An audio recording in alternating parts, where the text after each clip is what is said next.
What's up guys? Welcome back to our channel. I'm Xavé. And I'm Jay. Today we are watching This Is How SSERAFIM Was Formed. Okay. Let's go. Let's get it.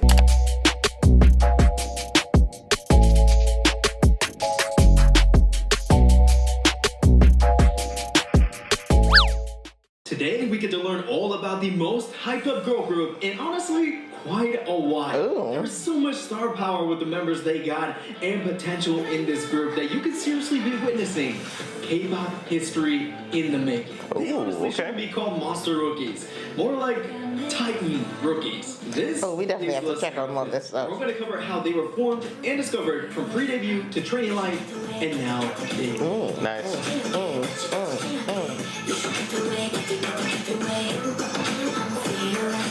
SSERAFIM is a 6-member girl group coming out of Source Music, but also kind of HYBE labels, because HYBE owns Source Music and helped form and scout the members of SSERAFIM, making SSERAFIM officially the first girl group HYBE has ever made. Nice. Big hit, now HYBE, the architect of BTS, producer Ban Si-hyuk, is leading SSERAFIM's debut process. Now, SSERAFIM debuted on May 2nd, 2022 with Really? and a mini album with the same name, with no fandom name yet as of filming this video. Now, I've covered it before, and you already know. They brand new. And Chaewon first brought the attention of the K-pop world to HYBE's new girl group when they signed them after IZ*ONE's contract ended. But trust me, there are much more surprising members in this girl group, and they're already on their way to success. They even racked up over 380,000 pre-orders for their debut album. Pre-orders. So let's learn all about the members. But hold up. Only 83% of you watching right now are subscribed. Is that you? Well, you gotta hit the subscribe and the bell so you don't calling me out. Another video like this one. Calling you out. In 1998 in Kagoshima City, Japan. And if you don't know Sakura, well, welcome to K-pop. Well, yes, they have 3 foreign members, right? Sakura was even famous before IZ*ONE in Japan. But let's take it all the way back. It started when her mother took a young Sakura to an opera. Oh, wow. She wanted to become a singer. She began by being a child actress and attending a music school in 3rd grade. Things really didn't get serious for Sakura until HKT48. This is a Japanese idol group based in Hakata-ku, Fukuoka, Japan. The world of idols in Japan is similar to Korea, but still very, very different. First off, idols in Japan are more personalities than performers. The standard for dance and vocal ability is higher in Korea than Japan, but don't let that fool you. HKT48 is actually a group created by the same producers. That is one group? The biggest idol group in Japanese history. Oh my lord. Massive. Never-ending girl group with members coming in and graduating on the regular. Sakura started out in HKT48 along with other teams, and got popular enough and voted into AKB48. For a while now, Korea and Japan has had a close relationship when K-pop was promoting in Japan during the early 2000s, which led to the moment when the newest version of the produced series was in production. And they invited AKB48 idols to compete against Korean idols and trainees to form a new group. Wow, Sakura was busy acting and wrestling here and there. Wrestling? What? 48. Now, Sakura stood out immediately. But like I said before, the huge gap between Japanese and Korean idols was something Sakura had to overcome.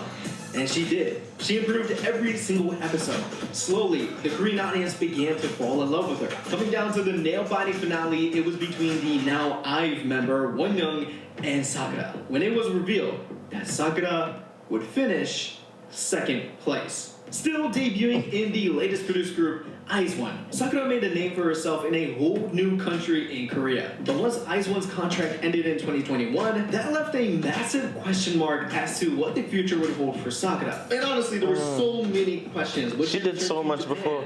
Would she stay in Korea to promote? Solo artist? Group?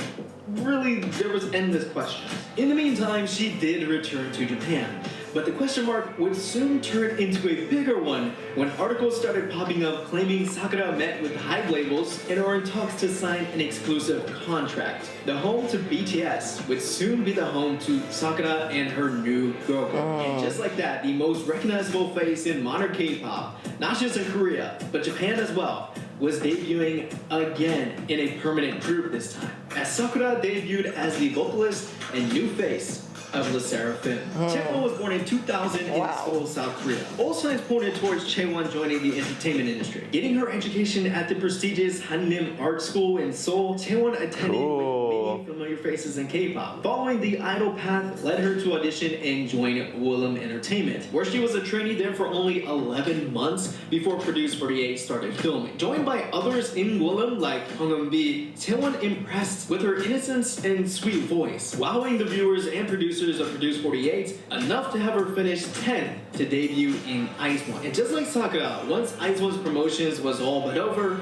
her future was in question. Go back to YOUNOW Entertainment, where she would debut solo, or would YOUNOW debut another girl group? It seemed very unlikely. She appeared in a few magazine shoots here and there with not much other promotion. But then, that is when Chaewon got a call from HYBE labels. Seeing this opportunity, Chaewon left YOUNOW and signed with HYBE labels under Source Music, becoming another impressive piece of this new girl group as Chaewon debuted as the vocalist and leader of SSERAFIM.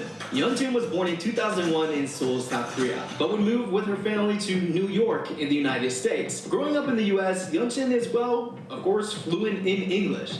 Hi, everyone who's watching both online and offline. Thank you so much for coming to our show.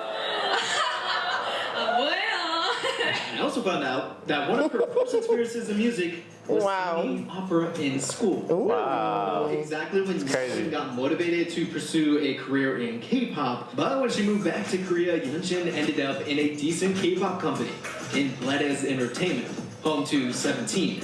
She wouldn't get too many pre-debut activities until Produce 48. Yes, Yeonjun was a bit of a crowd favorite on the show. She also got familiar with Chaewon and Sakura, not knowing they would later be future group members. Yeonjun didn't make the cut and was eliminated 26th place in the semifinals. Unlike Sakura and Chaewon, who came from totally different companies, Yeonjun came from Bledes, which is basically like HYBE, because HYBE back in 2020 became the largest shareholder in Bledes Entertainment. Yeah, HYBE has so much stuff under HYBE. Subsidiary of HYBE label, making it much easier to work together and transfer Yeonjun from Bledes to another company under HYBE, Source Music, where Yeonjun debuted as the vocalist of SSERAFIM. Kazuha was born in 2003 in Kochi, Japan, and her career in K-pop was actually a massive risk for Kazuha. Spending most of her life in Osaka, Japan, Kazuha would get an opportunity to travel to the UK for a career in ballet. That's right, Kazuha was a professional ballerina and was actually a fantastic one at that. She was personally scouted by a famous Dutch ballerina academy in 2020, where she won many awards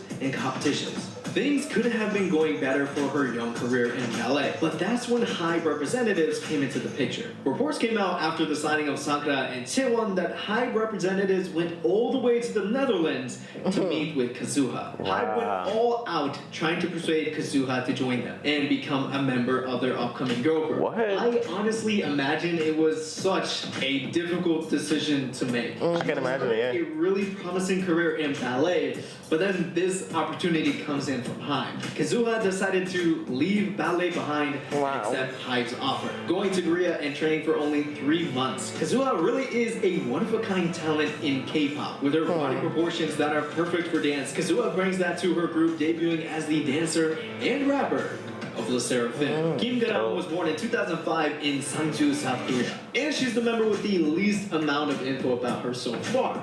But here's what we got. Originally, Kim Ga-nam wanted to become an actress, enrolling in SOPA, the Seoul Performing Arts High School, in the film and theater department. We don't know how she got into HYBE, whether it was through Source Music, B-LYFT, or Bledes, but we do know she was in one of them because she did feature in Hyphen's music video for Drunken Days. Once she was brought in and met with the members of her future girl group, they described Kim Ga-nam as adorable, cute, and funny, even though some people wanted to paint her in a different light, with misleading and false claims about her in school. But now I'm sure we're going to see that lovable Kim Ga-nam soon, as she debuted as a vocalist of SSERAFIM. And last but not least, Eunchae was born in 2006 in South Korea. And her passion early on one was dance, as she was a student at Deaf Music and Dance Academy in Gangnam. She cherished her time there as she said it helped her erase her mind of hard and bad things in her way. After 2 years in the academy, eventually she would want to take it further by auditioning for K-pop companies like JYP and Pledis Entertainment. Pledis staff probably had her come in and audition again to later join Source Music in January of 2021. Building out this new girl group HYBE had in mind, Eunchae was revealed as the third member of their new girl group. And now Eunchae debuted as the vocalist and maknae of SSERAFIM. Debuted as a maknae. Not the wrestling. God, she did so many different things.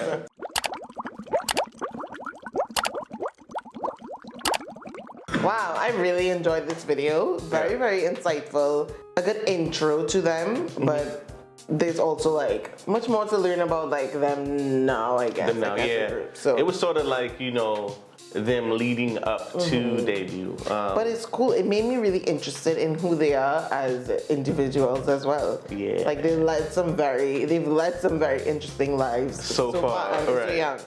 Yeah. This was one of my favorite guides. I feel like it was very informative, had So we have to tons of subscribe. information. We had to subscribe. But yeah, we definitely enjoyed this video. Can't wait to get into some more SSERAFIM content. If you guys enjoyed this as well, make sure you give it a thumbs up, comment, subscribe, share. Also hit that Patreon link in the description for some more exclusive content. And that is it. We'll be back with another video soon. All right, guys. Peace. Hey you. Yes, you. Push that subscribe button right now. Thanks. You're the bestest.